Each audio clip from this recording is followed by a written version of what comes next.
Dan kebetulan kita juga kan teknik industri dapat hibah MBKM. Nanti di program MBKM itu kan ada rencana dalam mendukung kurikulum bentuk karakter kemahasiswaan dan lain-lain. Nah, angkatan 2020 itu ikut 21 Days Subitra Achievement, 21 hari membentuk karakter, terus ikut 7 Awareness. Hasilnya mereka itu jadi pengurus himpunan dengan terkreatif, terini. Jadi prestasinya bagus pada saat itu. Nah, saya pikir kalau ini bisa menjadi sebuah model kebijakan kurikulum di mana kita bisa membentuk lulusan yang manfaat, mandiri, inovatif, dan kesadaran untuk mandiri. Nah itu, nah ini kan perlu diperbarui lagi. Dan berintegritas. Yes. Tapi itu kemarin LPKTMI juga sudah MOU dengan rumah kesadaran untuk membentuk tadi kompeten dan berintegritas, sadar kompetensi. Nah itu formatnya workshop. Betul, latihan, workshop, dan pembentukan. Karena kan sekarang ada pesantren anak kuliah dan nginep. Ada asrama. Jadi ke depan kita perlu meninjau kembali MOU kita dan akhirnya bagaimana mengoptimalkan supaya memang lulusan itu punya profil dan disitulah soft skill kemarin Pak. Iya, sebelum Bu Yani ini sudah berpikir kemarin. Wah. Memang mau ngomong? Iya, kan? Begini gitu. Jadi nggak tahu kalau saya itu pembina di Makan hanya satu aku nih bilang gitu. Ya kemarin saya yang di bela negara mana ini program kita yang mau pilih? Jadi Allah sudah tentukan ini. Sekarang dipertemukan. Jadi ternyata Pak Yus, kenapa Pak Join Pak Yus? Ternyata Pak Coach Makoy dengan sahabat itu sahabat. Oh, alhamdulillah. Program kita di bela negara waktu itu. Jadi kerjasama bisa berlanjut. Kapan lagi di Pak Oni? Iya, kadang-kadang butuh ketemu lagi Pak.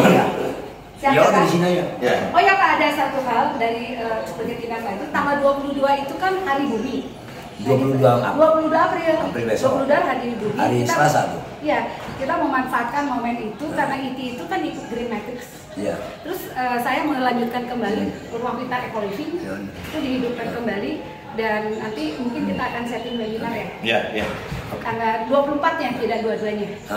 Terus harus satu lagi kita ini pokoknya urusan ini bukan hanya sebagai peserta, saya ikut ngawal. Iya. Ya berarti kita momentum untuk tim baru juga kita dukung lah. Kapan kita ada capacity building atau apa kan? Capacity building. Termasuk tadi saya sempat ketemu Desi. Kan ada ruangan Pak. Kami kan kemarin sudah ini adalah misalnya tadi ya, saya bilang kita bisa nginep 1 malam aja untuk kesana, menentukan siapa kita, apa peran kita. Jadi di sini ini kita perlu bangkitkan lagi semangat. Iya dong. Itu kuncinya di situ Pak. Jangan hanya bela negara ini. Unconditional happiness. BTS, bahagia tanpa syarat. Yes. Ini Pak. Dia bingung nyari. Terima kasih. Assalamualaikum warahmatullahi wabarakatuh.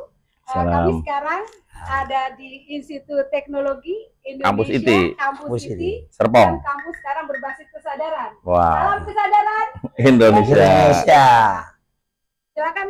Ya, hari ini saya sangat bahagia, beruntung, bersyukur dan ini kesekian kalinya datang ke sini ke Kampus IT.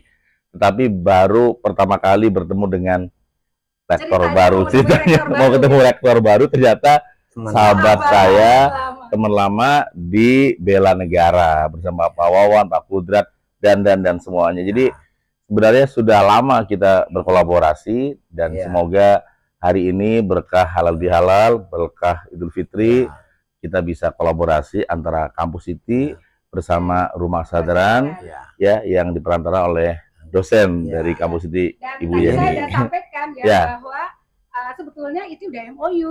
Benar udah. Saya lapor juga sama Pak Rektor. Pak, dengan berbagai kegiatan 21 Days Subitra Achievement dan 7 Awareness itu angkatan 2020 kita ikut program MBKM. Hasilnya mereka mendapatkan penghargaan sebagai himpunan terkreatif. Dan mereka lulus tepat waktu. Seluruhnya 8 semester tepat waktu dan hampir setengahnya cum laude. Dan beberapa cuma cum laude. Dan saya kira kalau ini bisa menjadi sebuah model ya, ini bisa tidak hanya sekedar karena proyek MBKM gitu. Kalau by design memang kita buat luar biasa. Program ini sebetulnya udah nggak asing. Karena kita menjalankan ini sukses di bela negara.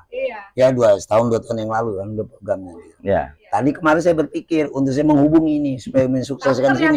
Ternyata sudah duluan. Allah mengatur sesuatu yang tidak kebetulan. Tadi itu pun saya pada habis sholat tahajud tiba-tiba saya WA ya sama Coach Nakoy. Coach, ini kita ada pertemuan nih sama Pak Rektor. Coach datang deh mampir, ada agenda nggak? Saya supaya maksudnya momen kita tuh selalu diajarkan. Saya tuh muridnya di Seven Awareness angkatan 37. Selalu dibilang jangan pernah kehilangan momen waktu itu harus segera gitu dilakukan. Dan ternyata kata Coach Nakoy tidak ada yang kebetulan. Semua sudah skenario Allah. Semoga niat baik. Amin. Dipermudah. Dan kita sukses. Ini saya bukan hanya sebagai peserta, pengawal. Ini perlu karena kalau di kita butuh 1 minute awareness nih keadaan di Kampus City semoga ini menjadi titik balik buat kita semua. Apa yang saya tulis waktu saya ikut Seven Awareness adalah cita-cita, mohon doanya teman-teman, saya akan mendirikan program PSPPI. Sekarang saya sedang menyusun proposal. Dan sekarang PSPPI itu mahasiswanya sudah lebih dari sekitar 1.000 ya mencapai dan itu menjadi produk unggulannya dari Institut Teknologi. Keren. Ini menjadi sekolahnya para insinyur yang berintegritas, yang sadar membangun bangsa. Tidak hanya profesional tapi berintegritas. Nah, disitulah kita butuh Nako Center Nako Center yang berkolaborasi dengan. Iya dong. Terima kasih, sukses buat Pak Rektor. Jadi Iti semangat di atas rata-rata. Semangat di atas rata-rata. Semangat di atas rata-rata. Kalau kesadaran Indonesia.